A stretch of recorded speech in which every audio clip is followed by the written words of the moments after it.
اگلا سوال عادل حسین وارسی صاحب کا ہے کہ میں اہل سنت بریلوی ہوں، ہم امام اعظم ابو حنیفہ کو کیوں فالو کرتے ہیں، امام جعفر صادق کو کیوں فالو نہیں کرتے، جبکہ امام جعفر صادق امام ابو حنیفہ کے استاد بھی ہیں اور سید بھی ہیں؟ بات ہے فقہ کی تو امام جعفر صادق بلا شبہ استاد ہیں سیدنا امام اعظم ابو حنیفہ کے، مگر جو فقہ مدون کی ہے، ترتیب دی ہے، وہ حضرت امام اعظم ابو حنیفہ نے دی ہے، اور حضرت امام جعفر صادق نے بھی ان کی مدح کی ہے، کہا کہ یہ دین کے مغز کو سمجھتا ہے، روح کو سمجھتا ہے۔ تو اب مجھے یہ بتائیں کہ امام اعظم کا کوئی بھی مقلد کیا حضرت سیدنا امام جعفر صادق سے محبت نہیں رکھتا، کیا ان کا احترام نہیں کرتا؟ اب یہ بتائیں کہ شریعت کی کون سی بات ہے جس کو امام اعظم نے بیان کیا اور وہ امام جعفر صادق کے مطابق نہیں؟ ایسی کوئی بات لائیے۔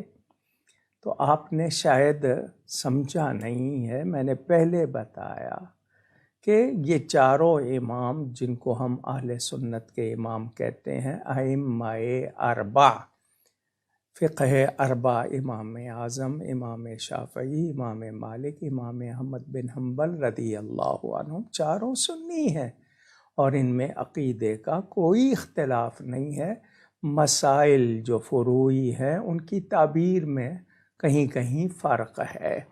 تو امام اعظم کا مقلد ہونا یہ میرے اور آپ کے لیے، ہم جو حنفی کہلاتے ہیں، مجھے بتائیں احادیث کی بے پناہ جو ہمارے پاس موجود ہیں جتنی بھی، اب ان کی مہربانی کہ انہوں نے ہمیں صحیح مسئلے ان سے اخذ کر کے بتا دیے۔ آج ایک عام شخص کیا کرے؟ اس کو 10 حدیثیں سناؤں تو وہ کس پر عمل کرے؟ باقی 9 کو چھوڑے گا؟ ایک پر عمل کرے گا تو باقی 9 کے کیا ہوگا؟ تو ان کو مطابقت، ان کی تطبیق، ان کو مدون کرنا، زمانہ دیکھنا، مسئلہ بتانا، یہ تو انتظامی معاملہ ہے نا، کہ عام شخص جو قرآن و حدیث سے خود مسئلہ معلوم نہیں کر سکتا وہ تقلید کرے گا۔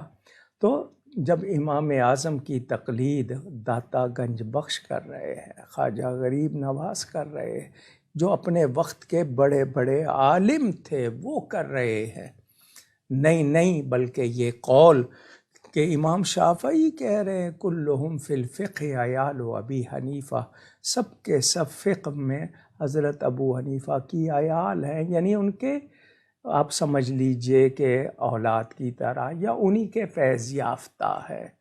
تو ذہن میں رہے کہ امام جعفر صادق کا فرمان یا امام اعظم کا فرمان کوئی 2 باتیں نہیں ہیں۔ ہاں، اگر امام جعفر صادق سے منسوب کر کے کچھ باتیں کی جائیں اور وہ حقیقت میں نہ ہوں تو بتائیے پھر کیا کریں؟ فقہ حنفی تو باقاعدہ مدون ہوئی، بڑے اہتمام سے ہوئی اور آج تک ہے۔ تو سیدنا امام جعفر صادق کی کون سی بات ایسی ہے جو ہم کہیں کہ نہیں جی ہاں ان کی اگر صحیح بات ہم تک پہنچے، اور پھر اس کو فقہ حنفی پہ دیکھیے پھر بتائیے۔ تو جو لوگ اس طرح کی بات کریں گے ان کا مقصد سوائے اس کے کہ وہ ناواقف ہیں، نادان ہیں، بات کو سمجھ نہیں رہے۔